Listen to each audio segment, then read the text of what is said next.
ಕರ್ತನು ರಕ್ಷಕನೂ ಆಗಿರುವಂತಹ ಯೇಸು ಕ್ರಿಸ್ತನ ನಾಮದಲ್ಲಿ ನಿಮ್ಮೆಲ್ಲರಿಗೂ ನನ್ನ ಪ್ರೀತಿಪೂರ್ವಕವಾದ ವಂದನೆಗಳು. ಪ್ರೀತಿಯ ದೇವಜನರೇ, ವಿಶ್ವಾಸಿಗಳೇ, ನೀವು ಪ್ರತಿಯೊಬ್ಬೊಬ್ಬರು ಕರ್ತನಾದ ಕ್ರಿಸ್ತ ಯೇಸುವಿನ ನಾಮದಲ್ಲಿ ನಾನು ನಿಮ್ಮನ್ನು ವಂದಿಸ್ತಾ ಇದ್ದೀನಿ. ಪ್ರಿಯರಾದವರೇ, ಪ್ರತಿ ಒಂದು ದಿನ ದೇವರ ಕೃಪೆ, ದೇವರ ದಯೆ, ದೇವರ ಕರುಣೆ ನಿಮ್ಮ ಪ್ರತಿಯೊಬ್ಬೊಬ್ಬರನ್ನ ನಡೆಸಿಕೊಂಡು ಬರುವುದರಿಂದ ನಾನು ದೇವರಿಗೆ ಸ್ತೋತ್ರವನ್ನ ಮಾಡ್ತಾ ಇದ್ದೀನಿ. ಪ್ರಿಯರಾದವರೇ, ನಾವೆಲ್ಲರೂ ಒಂದು ನಿಮಿಷ ಕಣ್ಗಳನ್ನ ಮುಚ್ಚಿ ಪ್ರಾರ್ಥನೆ ಮಾಡೋಣ. ಅಪ ಪರಿಶುದ್ಧವಾದ ಒಳ್ಳೆ ತಂದೆ, ನಿಮ್ಮನ್ನು ಸ್ತುತಿಸ್ತಾ ಇದ್ವಿ, ಕೊಂಡಾಡ್ತಾ ಇದ್ವಿ, ಮಹಿಮೆ ಪಡಿಸ್ತಾ ಇದ್ವಿ. ಕರ್ತನಾದ ದೇವರೇ, ನಿನ್ನ ನಾಮ ಮಹಿಮೆ ಪಡುವಂತ ಎಲ್ಲಾ ಸ್ಥಳದಲ್ಲೂ ನಾನು ಬಂದು ಆಶೀರ್ವಾದ ಮಾಡ್ತೀನಿ ಅಂತ ಹೇಳಿದ್ಯಾ.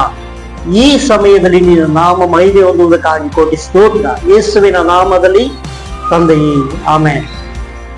Okay, praise the Lord. ಪ್ರತಿಯೊಬ್ಬೊಬ್ಬರನ್ನ ಯೇಸುವಿನ ನಾಮದಲ್ಲಿ ಮತ್ತೊಂದು ವರ್ತಿಯಾಗಿ ವಂದಿಸ್ತಾ ಇದ್ದೀನಿ. ಅದರೊಂದಿಗೆ ಪ್ರಿಯರಾದವರೇ, ಹೊಸಬರಾಗಿ ಈ ಒಂದು ಯೂಟ್ಯೂಬಿನಲ್ಲಿ ಸಬ್ಸ್ಕ್ರೈಬರ್ ಆಗುತ್ತಿರುವಂತ ನಿಮ್ಮ ಪ್ರತಿಯೊಬ್ಬೊಬ್ಬರನ್ನ ಯೇಸುವಿನ ನಾಮದಲ್ಲಿ ನಾನು ಆಶೀರ್ವದಿಸ್ತಾ ಇದ್ದೀನಿ. ಇದೇ ರೀತಿಯಾಗಿ ನೀವು ದೇವರ ವಾಕ್ಯದಲ್ಲಿ ಬನ್ನಿ, ದೇವರು ನಿಮ್ಮನ್ನು ಅತ್ಯಧಿಕವಾಗಿ ಆಶೀರ್ವದಿಸ್ತಾರೆ. ದೇವರ ವಾಕ್ಯ ಒಂದೇ ಪ್ರಿಯರಾದವರೇ ಪ್ರತಿಯೊಬ್ಬೊಬ್ಬರನ್ನ ಆಶೀರ್ವದಿಸುವಂತದ್ದಾಗಿದೆ. ಯಾಕಂದ್ರೆ ಪ್ರತಿ ಸಮಯದಲ್ಲಿ, ಪ್ರತಿ ಕಾರ್ಯದಲ್ಲಿ, ಪ್ರತಿ ಅನೇಕ ವಿಧವಾದ ಅನಾನುಕೂಲವಾದ ಕಾರ್ಯ, ಅನುಕೂಲವಾದ ಕಾರ್ಯಗಳು ಯಾವುದರಲ್ಲೇ ಆಗಿರಲಿ, ಈ ದೇವರ ವಾಕ್ಯ ಅನ್ನೋದು ಪ್ರತಿಯೊಂದು ಆತನ ಮಕ್ಕಳನ್ನ ಎಲ್ಲಾ ವಿಷಯದಲ್ಲಿ, ಎಲ್ಲಾ ಕಾರ್ಯದಲ್ಲಿ ಆ ವಾಕ್ಯವು ಅವರನ್ನ ಅದ್ಭುತಕರವಾಗಿ ನಡೆಸುವಂಥದ್ದು ಆಗಿದೆ. ದೇವರಿಗೆ ಸ್ತೋತ್ರವಾಗಲಿ.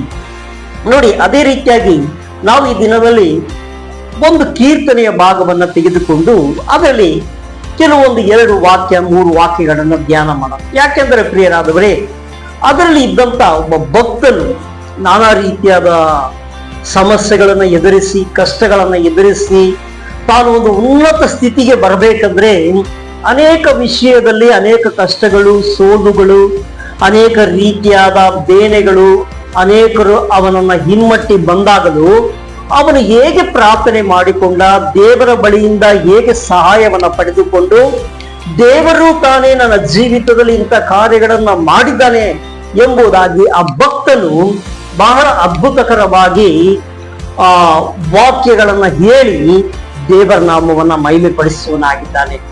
ನಾವೆಲ್ಲರೂ ತೆಗೆದುಕೊಳ್ಳೋಣ ಪ್ರಿಯರಾದವರೇ, ಕೀರ್ತನೆ 28ನೇ ಅಧ್ಯಾಯ ಅದರಲ್ಲಿ 6ನೇ ವಾಕ್ಯದಲ್ಲಿ ನಾವು ಹೀಗೆ ನೋಡುವ ಪ್ರಕಾರ, ಯೆಹೋವನು ನನ್ನ ವಿಜ್ಞಾಪನೆಯನ್ನು ಕೇಳಿದ್ದಾನೆ, ಆತನಿಗೆ ಸ್ತೋತ್ರ. ಹಲ್ಲೆಲೂಯಾ. ಇಲ್ಲಿ ಹೇಳ್ತಾರೆ, ಭಕ್ತನಾದ ದಾವೀದನು, ಯೆಹೋವನು ನನ್ನ ವಿಜ್ಞಾಪನೆಯನ್ನ ಕೇಳಿದ್ದಾನೆ, ಆತನಿಗೆ ಸ್ತೋತ್ರವಾಗಲಿ. ನೋಡಿ ಪ್ರಿಯರಾದವರೇ, ಪ್ರತಿ ಒಂದು ದೇವರ ಮಕ್ಕಳ ವಿಜ್ಞಾಪನೆಯನ್ನ ಕೇಳುವಂತ ಕರ್ತನಿದ್ದಾನೆ.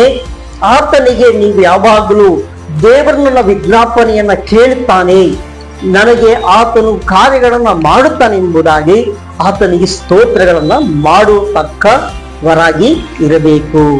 7ನೇ ವಾಕ್ಯದಲ್ಲಿ ನೋಡುವಾಗ, ಯೆಹೋವನು ನನಗೆ ಬಲವೂ ಗುರಾಣಿಯೂ ಆಗಿದ್ದಾನೆ, ನಾನು ಆತನಲ್ಲಿ ಭರವಸೆ ಇಟ್ಟನು, ನನಗೆ ಸಹಾಯ ಉಂಟಾಯಿತು. ದೇವರಿಗೆ ಸ್ತೋತ್ರ.